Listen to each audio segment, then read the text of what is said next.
Joining us today is a very special guest, a person who is none less than extraordinary. And we have tons of questions. We call messenger of God, there is a messenger of Chanakya. This episode, this series that we have started to put out, the Wisdom Project, basically we both realized that Jyoti, इतने सारे knowledge building का फायदा क्या if we don't teach or share with our audiences what is the right way of thinking. Give us some insights into how big was the panorama of Chanakya. Before you get into the political science of Chanakya, the thought was all the theories that he wrote, he practiced, and I also call him my favorite definition about Chanakya, the father of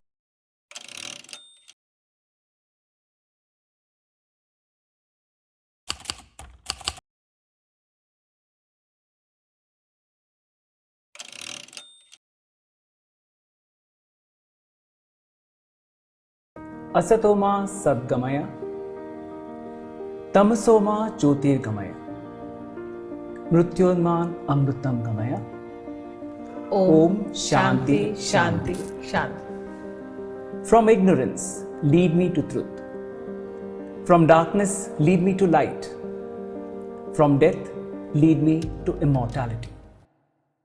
Welcome to EtherWire podcast. I'm Jyoti Rai. I'm joined by a very special co-host, Santosh Sirur.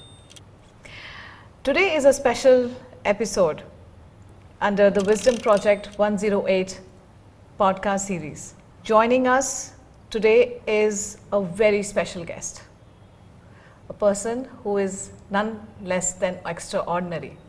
Let me tell you a brief story as a part of the research to bring pearl of wisdom, to get you some pearl of wisdom. In this process, I think I went back 200 BC, and in that timeline, I happened to meet Acharya Chanakya. I told him, "What are you doing here? We need you back there. The country needs, the citizens need you, the world needs you, and we have tons of questions for you to answer." He spoke Gandhari, Sanskrit. There was no translator. But he wrote a note that I can't come with you. But if you have Dr. Radhakrishnan Pillai amongst us, I don't need to come with you. And that's the note I am carrying. And I have called Dr. Radhakrishnan Pillai we call messenger of God, there is a messenger of Chanakya amongst us. Welcome to Wisdom Project, sir. How are you feeling? Thank you, Jyoti. Thank you, Santosh. You know, you mentioned about Chanakya. It's not just about going back in time.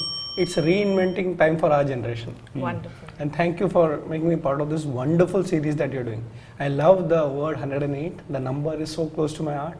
I stay in a flat, as I told you, 801. Okay. Interesting. And 108 is such a divine number. Thank you for making me part of this journey. So, such a pleasure.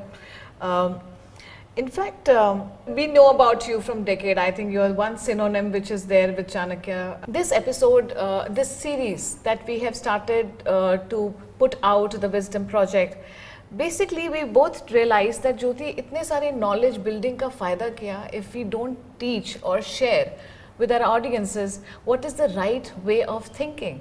How do we even process this information? And we felt it'll be useless exercise of building so much if we can't fix the thinking. And look at that, encyclopedia only had one name, which was your name. Thank you so much. Thank you. So, once again, wonderful to have you. It's a dream come true. And with you, we want to explore the depth and the efforts of Chanakya in his times. And you have played a very important role in keeping this alive. A philosophy, the insight which I think India literally lost for quite some time. And I think you also gave it a very fresh breath of life and treatment. We have a lot to talk about with you, but let's start with Santosh's question. So, Dr. Pillai, give us some insights into how big was the panorama of Chanakya's capabilities and the legacy he has left behind. Yeah, thank you, Jyoti. Thank you, Santosh. You know, it's important to understand the context in which Chanakya was to understand his thought. So as you rightly pointed out, you go back 2000, 2004 years behind, and you see the area that he operated geographically was Patliputra, which is modern day Patna in Bihar. And if you just read up some, stories about him, there's some, folklore which says he came from South India, Kerala, and I get You're from Kerala. I mean, just that makes me happy. But his area was Patliputra. Magad was the kingdom then, and he also went to Takshashila, the undivided India then, and today is Pakistan.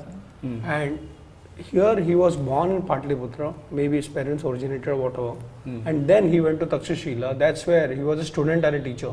The Takshashila University, which is very famous even today. And then he comes back to Patliputra. Now, before you understand Chanakya's thought, you have to understand the philosophy that existed in his era, then public narratives that used to happen. Like today, if you look at it, currently because of the elections happening, all narratives are around it. Chanakya would also come in there.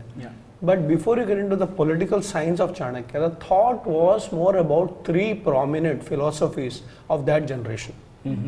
The word Hinduism wasn't there at that time. It was more like a Vedic culture or a Vedic philosophy. So prominently, he was a teacher of the Vedic philosophy, and the Arthashastra that he wrote had a big impact from the Vedic culture. But parallelly, there were two more, I would say, offshoots of Vedic culture, the Jainism and Buddhism. So think about, today's generation, that you are having many thoughts, including your thought. So coming back to the point, Chanakya's context was very much political, no doubt about it, economical. So we had a lot of theories that we can go into when we study his treatise, the Arthashastra. But the philosophical mindset that he comes, and as you rightly pointed out, in that particular era, he realized there is theories about running a kingdom, about governance. But what was also challenging is that till that particular point of time, there was no foreign invasions in this particular country. And he had to actually face the first foreign invasion, much before the colonial part and of course the Islamic invasion. But what is important to know is that he actually got the first challenge of being, I would say the country was challenged by Alexander then.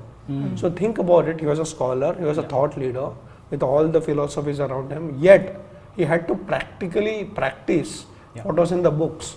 And therefore, the Chandragupta Maurya's creation, or what we today call the narrative of Akhanda Bharat. If you prominently look at it, he actually was responsible of creation of the Akhanda Bharat that we talk about, with Chandragupta Maurya as the king. And all the theories that he wrote, he practiced, and I also call him, my favorite definition about Chanakya, the father of Indian economics. Wow. Wow.